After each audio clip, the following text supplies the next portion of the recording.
Welcome back. Delight to have in the studio with me today, Polina, Lizer, and Steve Johnson, talking about a subject that is going to be very much in the news, and that is the subject of immigration and refugees. And I think we all have an opinion on this, but what really is the way to go? All the candidates are talking about it. Everybody's from build the wall and not building the wall, let them all in, amnesty, all of these things that go in. In the middle of all of this, the refugee crises kind of got mixed in with the immigration issue, especially in Europe, where a lot of the refugees and immigration kind of got melded together and got moved in. And it's now starting to appear even in America. And I think my caution would be that we would keep immigration and refugee issues somewhat separate. How do you deal with that? But yet there's some common threads between the two. And so let me just kind of take a little poll around the table before we show you a video. But let's start with you, Polina. What's your overall view of immigration? I think that I do have, I've been thinking about this over the weekend, and I have a little response to your blue card plan, and I want you to tell us about it after the video, and then I'll tell you what I think. But generally, I think being an immigrant in this country, having the right to become a citizen, having the right to become a permanent resident is a privilege, and so it shouldn't be given freely. People should appreciate it, and one of the ways you appreciate it is when you spend a lot of money and a lot of time getting it. So that's something I had to go through. So I think we have to guard it and not throw it to everybody who, to anybody and everybody. So that's just the general thing. But I do have some specific suggestions. What about refugees? That's a tougher one because we want to help. But I think the country's security and the security of the citizens comes first.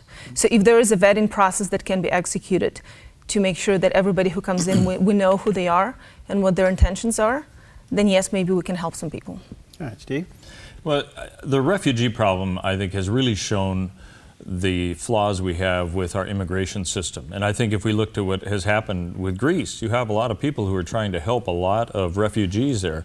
And Angela Merkel in Germany saying, you know what, we want everybody to come in. But it's not an organized methodology, so now they're saying, hey, we're overrun and we've got a big problem. I think when you have that kind of an influx, it shows whether your immigration plans are really intact or not. I think for here in the United States, we still have a very porous southern border. If you want to say the Canadian border is also porous, you know, it could be just as bad. I think what it shows is when you have a stress like the refugee influx, it'll show whether your immigration plan is working or not. And I don't know why we can't have both, because we want to, as you mentioned, Polina, reach out to the refugees. And if you have a plan in your immigration policy that allows you to do that in a way that makes sense for your people as well as those refugees, then you've really, I think, helped to solve that problem. But I think right now it's showing how many countries haven't wanted to tackle the immigration problem. And so the refugee is merely, they're caught in the middle because they're trying to get out of a war-torn area in many cases. And it's not helping them either. So it just points to the overall problem with immigration and how politicized it's become. But at some point we've got to tackle that and deal with it because right now it's not working. Well, I agree with both of you. I think that one of the problems we have is that the whole immigration issue in America has been a political football for about the last 4 or 5 presidential election cycles. And it has not been resolved. And now it's reached to a boiling point where one of the frustrating pushbacks that America has is that you guys are talking about something that has never been resolved, and every one of you have been elected on the premise that you were going to solve it, and it's not done. Then you add to that, and I think you make a great point, Steve, that the refugee problem has shown the weakness of our immigration policy, which is basically zero. And I think this is why people are saying, well, Donald, you give it a shot, because as you say, no one else has really solved this. He's saying the one thing that's got everybody's attention, because if you're going to do anything about immigration, you have to secure the borders. That's step number one. You have to secure the borders. You have to have some kind of a border protection policy that really screens people and how they come in. He's saying build the wall. I don't think anybody would discount building the wall. I think that question is how you're going to pay for it and all that. But we get the feeling that he's going to physically do something about it, and that's probably catapulted his best interest. But let me play for you before we take a quick break. Congressman Trey Gowdy, who also happened to be selected as the chairman of the Special Select Committee for the investigation on Benghazi. But he also works on various other committees, and maybe you want to set this up, Polina. Well, they've had several hearings, especially with Obama's executive orders on illegal immigrants. So this was what we're going to play to you is a part of his opening statement talking about illegal immigration, the problem here, and really what happens that illegal immigration is not a victimless crimes, and it does affect American citizens. Well, I've met the so-called dreamers and valedictorians. I've listened to witnesses, some of whom sat in this very room and argued for full, unmitigated citizenship for all 12 million aspiring U.S. citizens. That was what we were asked to do, a path to citizenship for all 12 million. And when those witnesses were pressed on background checks on whether all 12 million really were aspiring citizens, the silence was deafening. It is just as inaccurate to categorize all 12 million as dreamers and valedictorians as it is to characterize all 12 million as criminals. But once this government is on notice that in addition to breaking immigration laws, some insist on breaking other laws, there is no justification for inaction. Sarah Root was a 21-year-old with a beautiful full life ahead of her. She graduated college with a 4.0. She aspired to work in forensics. That caught my attention. She wanted to dedicate her life to solving crime so victims could have justice, so perpetrators would be punished, and to clear the innocent. That is the purpose of our justice system. It's a shame she never got a chance to work in it. She was struck from behind and killed by Edwin Mejia. Edwin Mejia was a Honduran national who illegally entered the United States as an unaccompanied minor in 2013. He was then placed in the custody of his brother, who was also an illegal alien.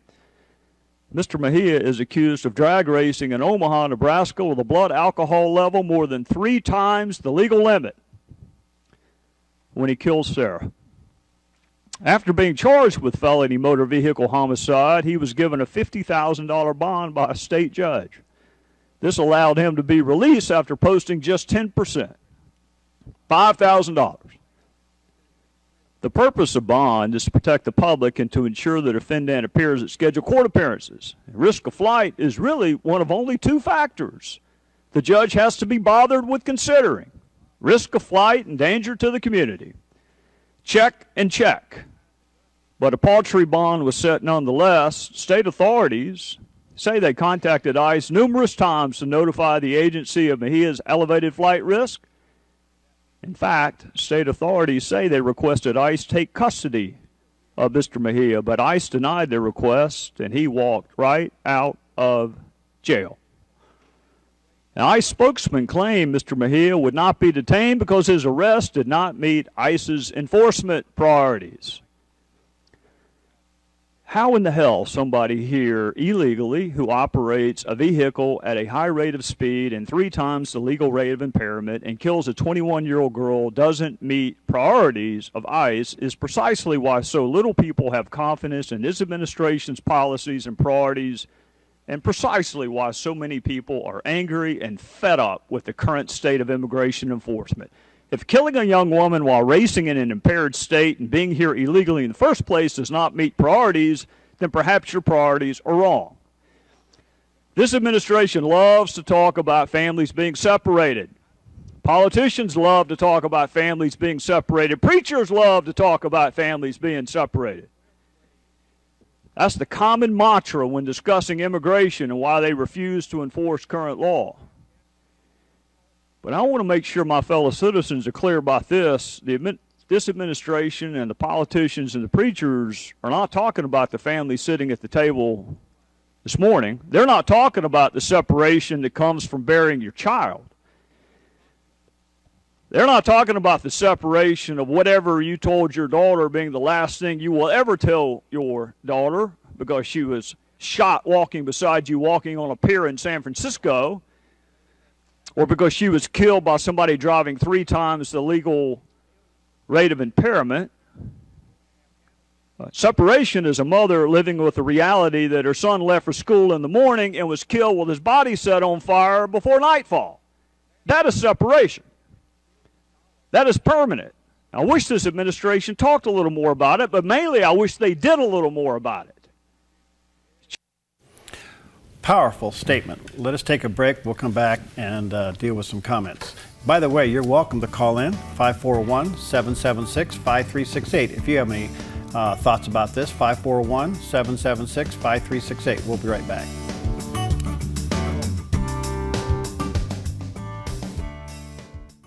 I'm Polina, producer of Focus Today. Thank you for watching this video, and make sure to check our other videos at theDove.us.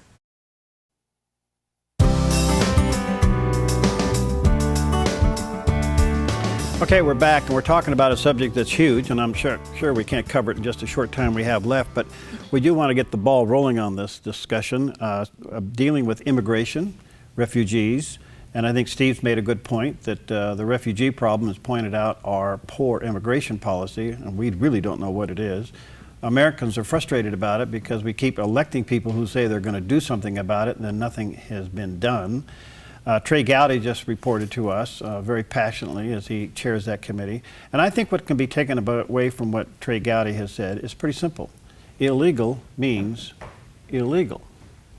So if you break that law and then you go on to break other laws, but we're rewarding people who have broken the law by coming here illegally by giving them benefits as if they were here legally. That has become a huge problem and a frustration. So what is the answer? I don't even know where to go with this yet, but let's start with you, Polina. But you do have a plan, and you shared it with us. Well, my thought was this. Look, I get the illegal thing, I really do. And it's very passionate and a heated discussion by a lot of people. I've listened to the national talk shows, the local talk shows, and it's a heated thing. Illegal means illegal. I don't think our culture and our society would stand for a moment that we round out 12 million people. How are you going to do it physically? And throw them over the fence. I just don't think that's going to happen. So what you have to do is figure out a way to identify them. And my thought was, and it's just a thought, that you would come up with a blue card. And what the blue card would do is that you say to all of those who are here illegally, you have 60, 90 days to get a blue card that basically admits that you are in the country illegally. Mm-hmm. All right? It also says that you cannot vote and you cannot receive any benefits. And if you have another 60 days, whatever, to apply for the green card process. And if you're not in the green card process, you get exported. And if you are caught without a blue card, you get exported. But you got to figure out a way to identify them. And that puts them on the path to get on the road that you've been on. Mm-hmm. And that is, they're going to have to pay, get in line, not in front of the line, in the back of the line, and begin the process. That means that the government's going to have to shift its attention to the processing issue. Mm-hmm. But the only way I could think to do that, by the way, if you're in the country illegally and you don't have a blue card, you are automatically picked up and you're deported. Mm-hmm. And if you have a blue card and you haven't applied for a green card, you're deported. But otherwise, we are giving you a way to be identified and to move forward. And as far as I'm concerned, you still can't vote. You can't vote, and you certainly can't get on the benefits of all the health issues. And you can't vote on the green card. The problem I have with your plan is that you're still taking people who are breaking the law and giving them a straight path to residency, which is then a way for citizenship. And you're skipping so many steps that other people have to go through, because right now the only way you can get green card is being sponsored by a family member, like when you get married, sponsored by employer, refugee or asylum status, or a lottery. There is a worldwide lottery that happens. So you're skipping all those steps and giving them a chance that no one in the world has. Not the most talented doctor, not the most, the best of the best. So here's my plan. Okay. What I think we can do is, instead of throwing everybody, like you say, across the border, which would be, somewhat inhumane, I think one thing can be done is ask people to come out. You're given 60, 90 days to come out, and then you can get a temporary work visa. So you become a temporary worker in the United States. not a resident, not a citizen, but you get a reason to be here. You get an employment authorization card. You can't vote, you can drive. So you can't vote, you're not on any benefits, and you're here solely to support your family, that's why you're here, or to make money for yourself. And then maybe in 10 years, these people can qualify for a green card. But if you're in this country just collecting benefits, and if you're in this country not willing to work, then you're out. And once you come forward, you'll be given, say, 3 months to find a job, or maybe you have an employer who is already there willing to sponsor you. And then there also will be resources available for you to find those jobs. But in this case, people are in the country as temporary workers, and they have a reason and the purpose of being here. And they're contributing to the society rather than just being here because they already got here. It's like if you stole something, okay, keep it because you already took it. Okay, I think you make a good point. There's some other issues that come with it, driver's licenses. And, you can have those. And you got to have insurance in your car. A lot of these people, get the driver's license, which automatically makes them to vote. So all that has to be clean. But that's a voting problem. That's the law that has to be dealt with separately. I don't think we're too far apart between the blue card and the worker's permit, because I'm not saying that they should go to the front of the line on the green card issue. I'm saying that they are now have to go through the process of attaining a green card. That's what I said. And if you look at that, it means what you said, that either they have a family member that sponsors them, they have an employer that sponsors them. They just don't get a green card. They have to qualify to get a green card. Yeah, but how?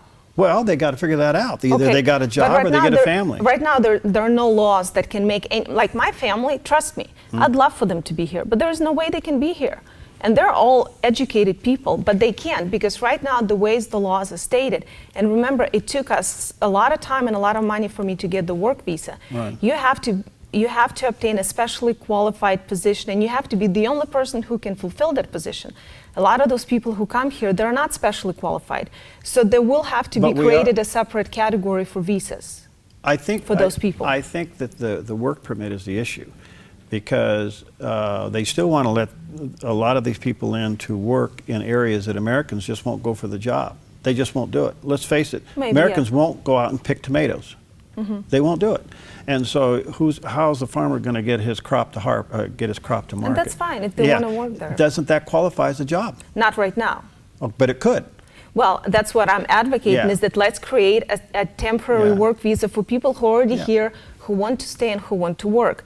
And when I was working here on the work visa, I could have driver's license, I could have insurance, I had Social Security, so all of those are there. You just can't vote.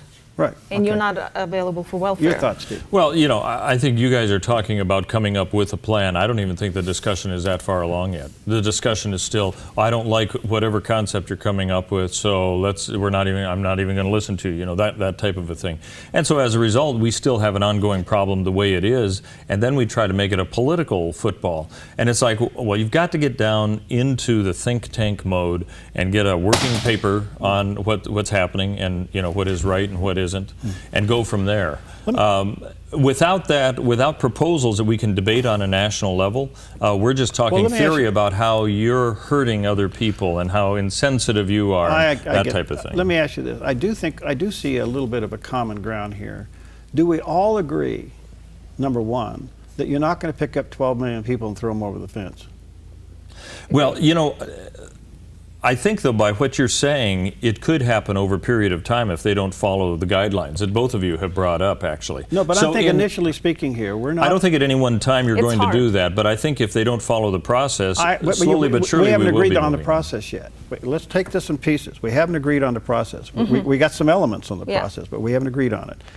But the fact of the matter is, our culture, and I don't think our society, would allow for us to pick up 12 million people, go out and round them up, like we did. Remember the little guy from Cuba that got, and they with the guns in the closet and all that stuff? Well, that would be just physically hard to get all those people. But I realize that. So we can't get them and throw them over the fence. So we agree on that. So now you have to come back to the policy and figure out a way to create a policy to process them into some kind of a channel that gets them going in the right direction. And you need to have, as much as I hate that, but you need to have an incentive for them to come out and to register, and then for us to know and they'll who they have are. to be. So a combination of the blue card and work Yeah. permit. That's A rainbow card. She didn't say that, folks. She didn't. She didn't I say that. did. Anyway, you can see this is a big deal. I'm yet to see. I think that the best thing that Donald Trump can do now, between now and November, is go build a mile of the wall and pay for it himself and show that it can be done. Otherwise, it's just hot air. Can he Even do the- it? huh? Can he go ahead He and said just he'd build make it? Mexico do it. Yeah. Well, there you go. Anyway, we'll see. Hey, more on this as time goes on. See ya. Bye. Bye.